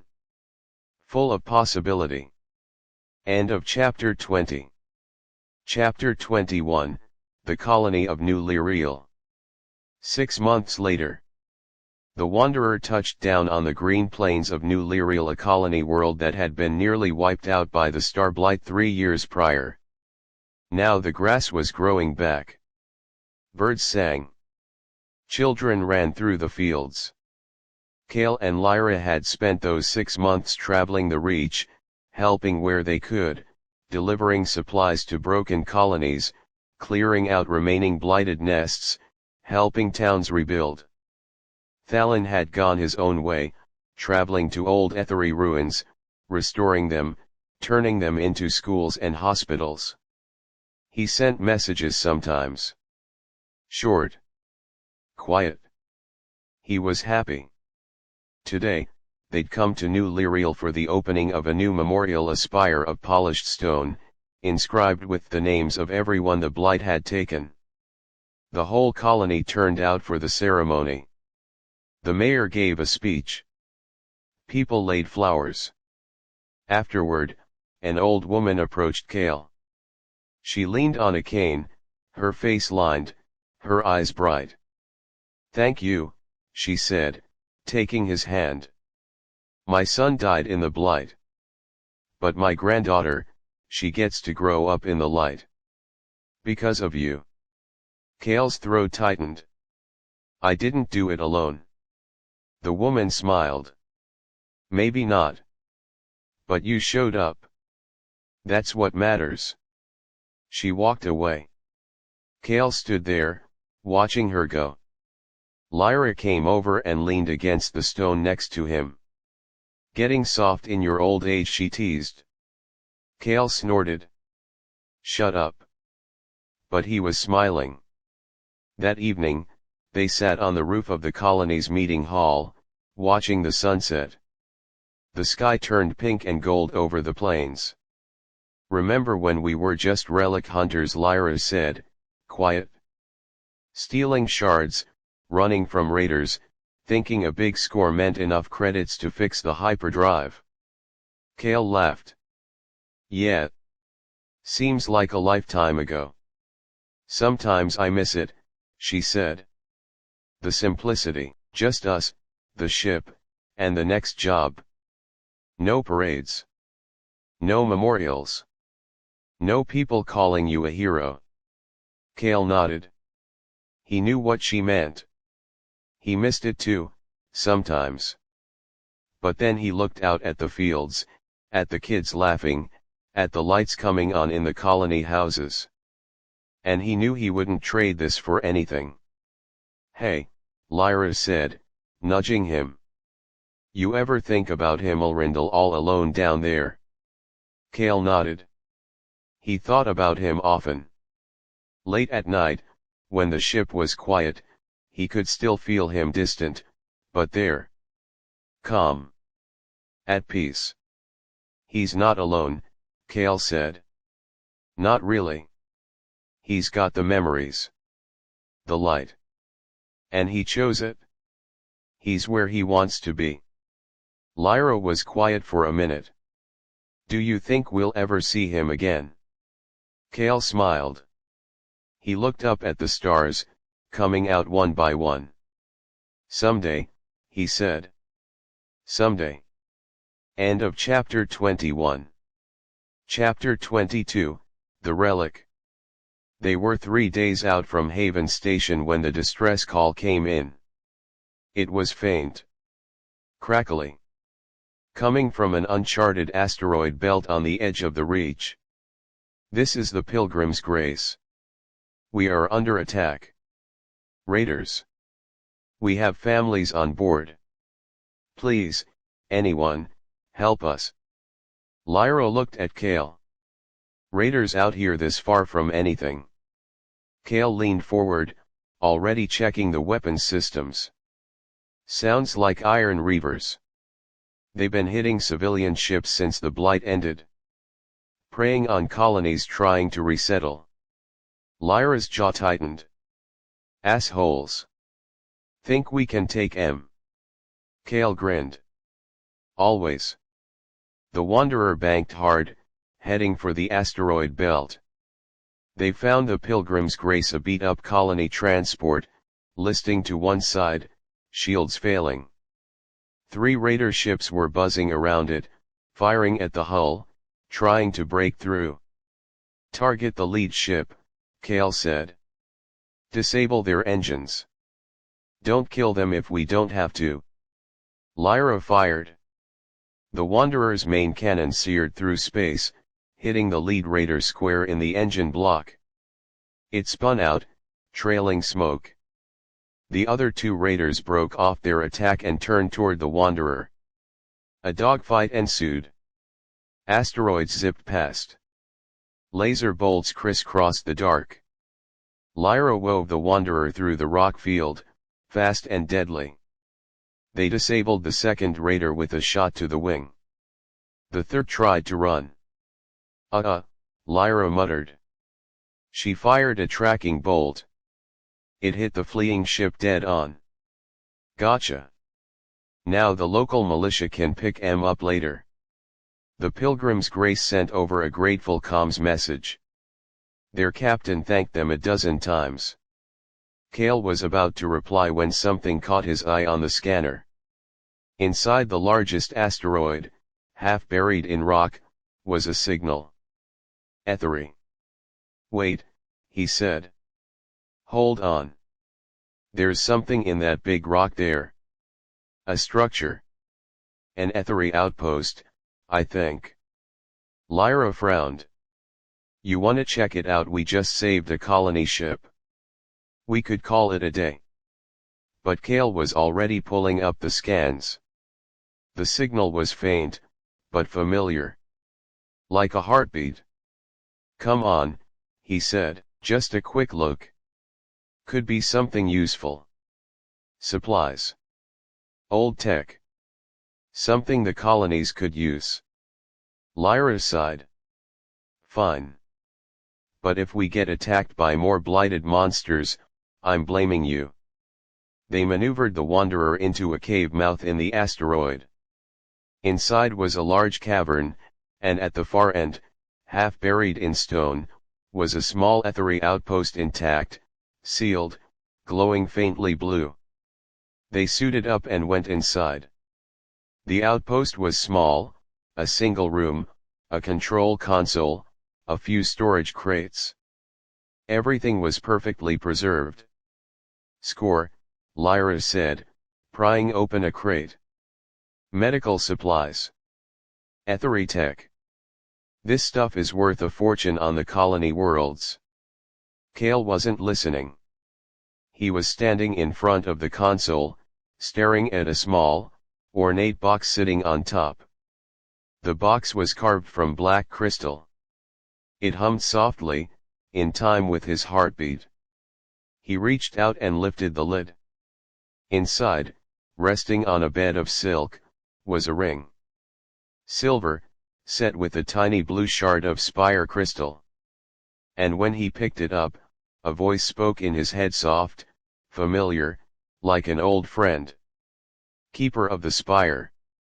The work is not done. There are other rifts. Other worlds. They need you, too." Kale froze. Other rifts? He'd thought the Veiled Reach was the only one. Lyra looked up from the crate. "Kale, you okay?" Kale closed his hand around the ring. He stared at the console, where a star map was flickering to life, a map of the whole galaxy, dotted with dozens of tiny red points. Rifts. All of them. Spread across thousands of light years. The Veiled Reach had just been the beginning. End of Chapter 22. Chapter 23, The Map. The console hummed to life fully. The holographic star map expanded, filling the small room. Hundreds of red pinpricks glowed across the galaxy, each one a rift. Each one leaking star blight. Lyra whistled, long and low. "Wow. So we didn't actually save the galaxy. We just saved our corner of it?" Kale nodded. He turned the ring over in his fingers. It was warm. Elrondel said the Ender was the first, he said. But he wasn't the only one. The Etheri fought the void all across the galaxy. They sealed rifts everywhere. And all those seals are failing, just like ours was. Lyra leaned in, studying the map. That's a lot of rifts. Way too many for just the two of us. Then we don't do it alone. Kale's eyes were bright. We find people. Thalin. Other Etheri descendants. People who can fight. People who can heal. We build something. An order. A network. Lyra looked at him. She smiled, slow and sharp. An order of what? Spire keepers, void hunters. Something like that. They spent hours copying the map, downloading every file from the Outposts database. There were records of every rift, every seal, every Etheri outpost across the galaxy. Everything they'd need. When they were done, they loaded the medical supplies and tech onto the Wanderer and headed back toward Haven. Kale sat in the co-pilot seat, staring at the star map, the ring on his finger. He'd thought the war was over. He'd thought he could rest. But the galaxy was bigger than he'd imagined. And the void was everywhere. Lyra glanced at him. "You okay with this?" she said. "More fighting, more running, we could walk away, you know. Settle down somewhere. Let someone else save the galaxy for a change." Kale thought about it. He thought about quiet days, green fields, no more blighted monsters, no more raiders, no more rifts. It sounded nice. But he thought of all those worlds. All those people. Living in the dark, just like the Reach had been. Waiting for someone to help. He thought of Elrondel, alone in the rift, doing his part. He couldn't walk away. Not yet. "I'm okay with it," he said. "Are you?" Lyra laughed. She punched the throttle, and the stars stretched into lines. "Hell yeah," she said. Saving one galaxy was boring. Let's save all of them. Kale smiled. He looked out at the streaking stars. The road ahead was long. Longer than he'd ever imagined. But he wasn't alone. End of chapter 23. Chapter 24, The Gathering. They started with Thalin. They found him on the ocean world of Vera, helping rebuild the sunken city as an academy for Etheri descendants. When they showed him the map, he didn't even look surprised. "I suspected as much," he said, tracing the red dots on the hologram. The Etheri were spread far and wide. Their war with the void was not confined to one sector. He looked up at Kale. "You wish to rebuild the Order? The old Spire Wardens?" "Something like that," Kale said. "We need people. Teachers. Fighters. People who know the Etheri ways. People who can help seal the rifts." Thalin nodded. "I will come. And I will bring students. Those who are ready. But we will need more. Soldiers. Engineers. Pilots. The void does not fight fair. Neither should we." So they traveled.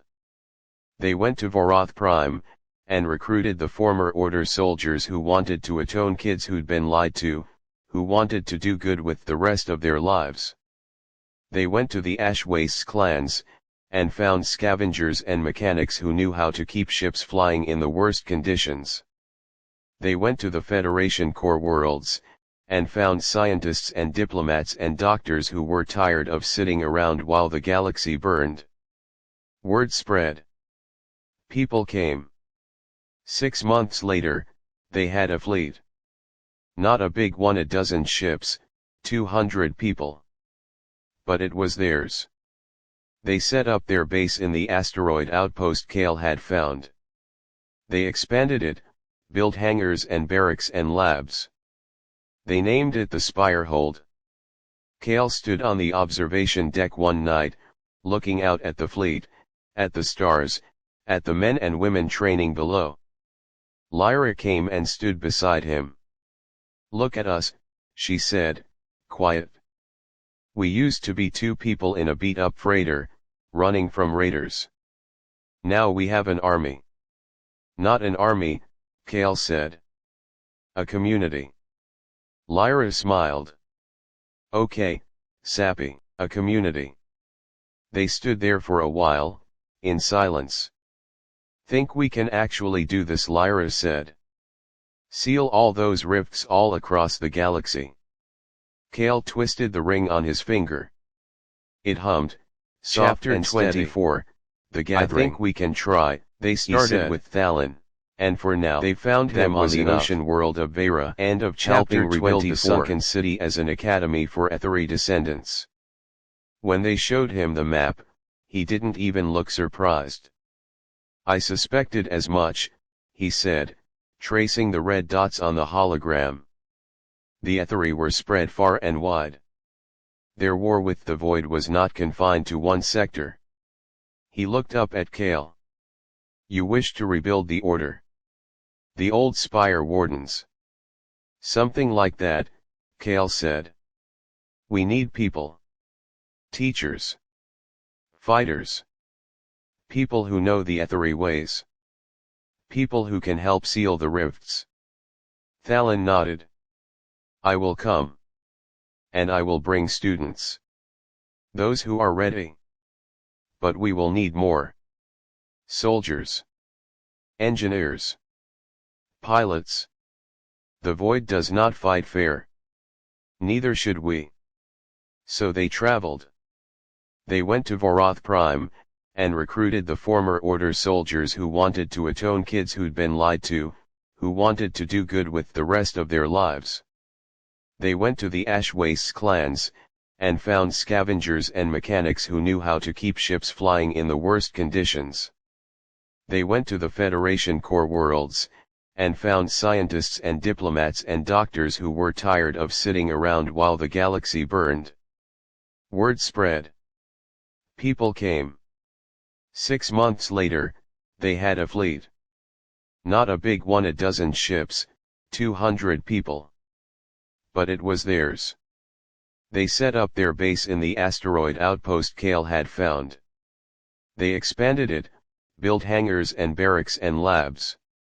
They named it the Spirehold. Kale stood on the observation deck one night, looking out at the fleet, at the stars, at the men and women training below. Lyra came and stood beside him. "Look at us," she said, quiet. "We used to be two people in a beat-up freighter, running from raiders. Now we have an army." "Not an army," Kale said. "A community." Lyra smiled. "Okay, Sappy. A community." They stood there for a while, in silence. "Think we can actually do this?" Lyra said. "Seal all those rifts all across the galaxy." Kale twisted the ring on his finger. It hummed, soft and steady. "I think we can try," he said. And for now, that was enough. End of chapter 24. Chapter 25, The First Mission. Their first official mission was to the Helios system, a small colony on the edge of Federation space, where a rift had opened 3 months prior. The starblight was spreading fast. The colony was dying. The Wanderer led the small fleet out of hyperspace into the system. The planet below was half covered in violet mist. Cities were dark. Farms were dead. "Scanners show the rift is at the bottom of the old mine in the northern continent," Lyra said, studying the readouts. "Small one. Should be manageable." Kale nodded. "Thalon, take the support teams. Evacuate the civilians. Lyra, you're with me. We're going down to the rift." They took a shuttle down to the mine. The air was thick with blight mist. It burned the lungs, even through filters. The mine was deep, dark, blighted creatures scuttled in the shadows. They fought their way down, level by level, until they reached the bottom. And there it was. A rift. Small, as rifts went about the size of a doorway, hovering over a pool of black liquid. Violet mist poured out of it, thick and choking. Small, but growing, calced. But small. Weak. He thought of Elrindil. He thought of the heart. He thought of the light. He raised his hands. Silver light streamed from his palms, wrapping around the rift, weaving through the cracks. The rift shrank. The mist pulled back. It was working. Then something lunged out of the rift. A creature. Not blighted voidborn. Made of pure shadow, claws like knives, eyes like burning coals. It screamed. Lyra fired. Her bolt went straight through it. The creature didn't even flinch. Kale. She yelled. A little help here. Kale didn't open his eyes. He kept one hand on the rift, holding the seal. With the other, he threw out a wave of silver light. It hit the creature square in the chest. It shrieked, dissolving into smoke. The rift shrank to the size of a fist. Then a pinprick. Then it winked out. Silence. The violet mist was gone. The air smelled like dust and stone again. Kale opened his eyes. He was breathing hard. His hands shook. Lyra let out a long breath. First rift down, she said. A few hundred more to go. Kale laughed, tired. He wiped sweat from his brow. One at a time, he said. They climbed back up out of the mine. Above ground, the sun was shining. The mist was lifting. People were coming out of their houses, blinking, staring at the sky. It was working.